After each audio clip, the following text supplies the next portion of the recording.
The Samsung Galaxy A77 5G is shaping up, based on early leaks, to be a powerful upper-mid-range smartphone that edges close to premium territory.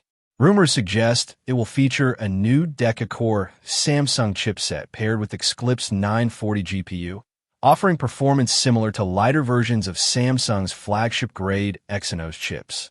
It's expected to come with 8 GB of RAM, run Android 16 out of the box, and aim for strong gaming and multitasking performance.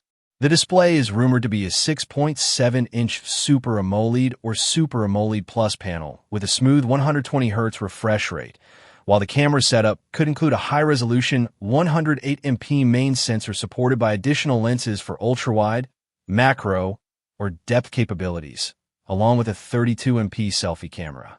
Battery leaks point to a 5,000 mAh cell with around 50W fast charging, and storage configurations could range between 256 and 512 GB. As for timing, the Galaxy A77 5G is widely expected to launch around early 2026, with many reports pointing specifically to a March 2026 announcement. Though Samsung has not officially confirmed the device yet, so all details remain speculative until then.